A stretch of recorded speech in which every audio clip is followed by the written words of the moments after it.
Yan, what's up mga kabubon? Nandito nga tayo sa airport and flight na natin going to Houston, Texas. But for now, syempre, kailangan muna natin mag-check-in. Chicken yung manok.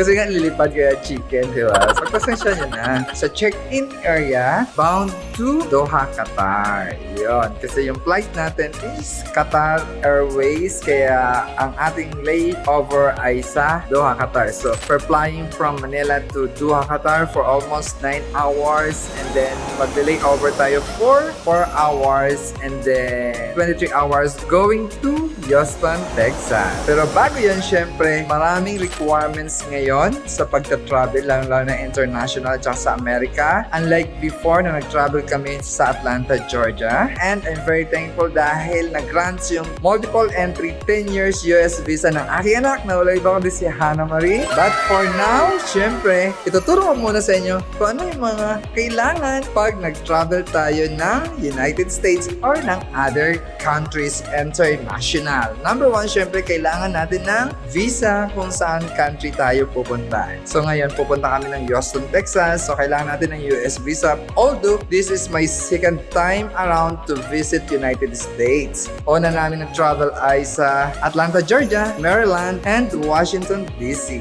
At saka first time din makarating na ako sa Washington, D.C. kasi we're traveling to Houston and then after Houston, Texas, magta-travel kami going to Washington, D.C. and then Maryland dahil gusto ko siya ipasyal doon. And then pangalawa ngayon ay yung Bureau of Quarantine or Yellow Card. Actually, mabilis lang to i-apply. Ituturo ko lang sa iyo kung paano mag-apply. Basta mag-online lang kayo ng Bureau of Quarantine and then mag-a-apply kayo doon. I-put nyo lang yung mga pangalan nyo at saka any details and then yung vaccine. So, yung pinaka-importante sa lahat, yung first vaccine, second dose vaccine, and booster kung kailangan. So, yun. And then, pangatlo, kailangan yung tickets. Siyempre, hindi kayo makakarating ng ibang bansa, ng bansa na parurunan nyo pag wala kayong ticket. Diba? So, yung pinaka-importante sa lahat. And then, kailangan meron kayong return ticket. So, kailangan may return ticket kayo kung kayo ay mag-travel, leisure, or convention. So, kung leisure, or convention, or business ang kailangan nyo, kailangan meron kayong return ticket pag babalik kayo ng bansa.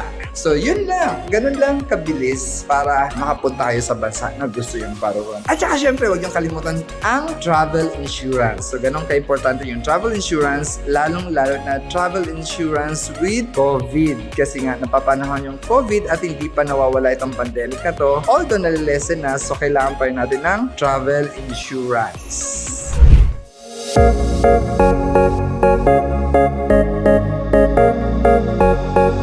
Hello, Mama. Yun, boarding na. Mr. Apolinario Castillo. Enjoy your flight, sir. Salamat. Enjoy your flight, ma. Picture.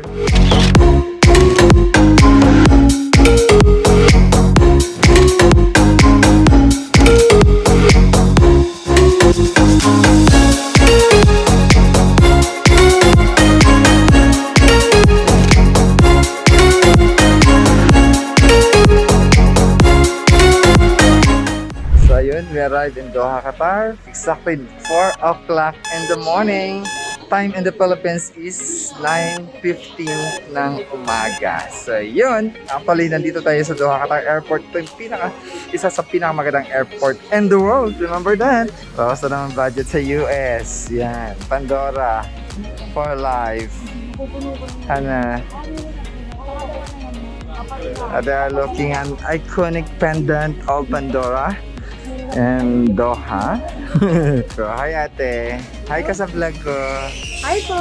Baka may shoutout ka sa Philippines. Shoutout po sa family ko. Ay, baka may di ba? Shoutout po kay Mong, po kay Ate Mercy, at shoutout din po sa anak ko kay Bar. Saan lugar? Santa Maria, Bulacan. Okay. Thank you.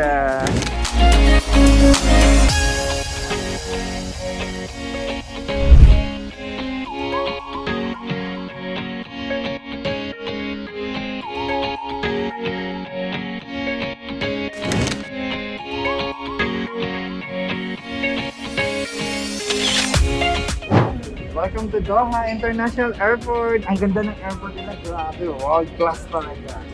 Best International Airport in 2021. What's up mga kabubong? Nandito na tayo ngayon sa Doha, Qatar Airports, International Airport. Diba? So, ang ganda ng airport nila, promise. World class talaga yung kanilang airport. At saka napapansin ko dito, ang daming prayer room and then quiet room. Merong family area at saka ang daming toilets. Ang linis ng mga toilets na. Ang dami nating kababayan dito, mga AFW. So, yun, nakakatuwa. Actually, this is my second time around in Doha International Airport. Kasi dito rin yung aming layover nung pumunta kami ng Atlanta, Georgia. Kung hindi ako nagkakamali. Or nung pumunta kami ng London. I think is nung papunta kami ng Atlanta, Georgia. Kasi first time ng daughter ko mag-Doha.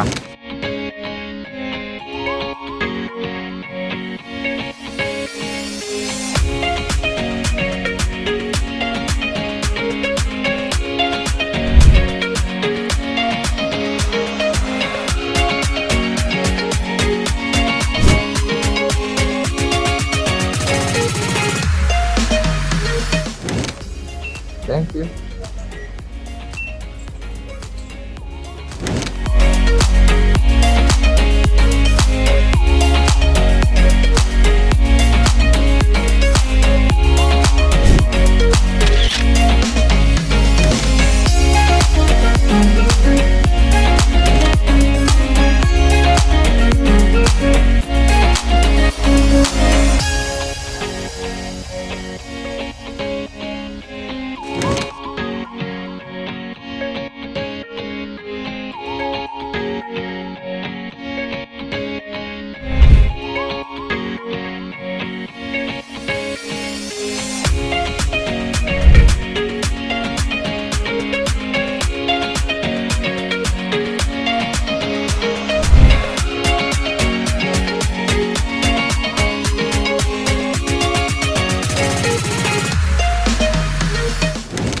Morning! Welcome to Houston!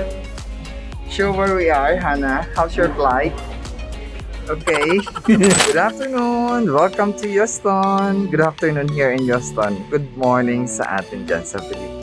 Time check is 5:49 in the afternoon. Sa Philippines is 4:49 in the morning. Finally, we arrived safely here in Houston. One thing I noticed here, walang face mask yung mga American. Look at that guy walking.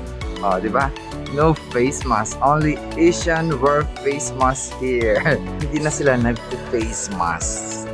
Only Asian wear face mask. Halos karamihan na kasama namin Asian sa airlines nakapang face mask. Pero pagdating namin dito, nakakapagtataka, they don't wear face mask. Ayan.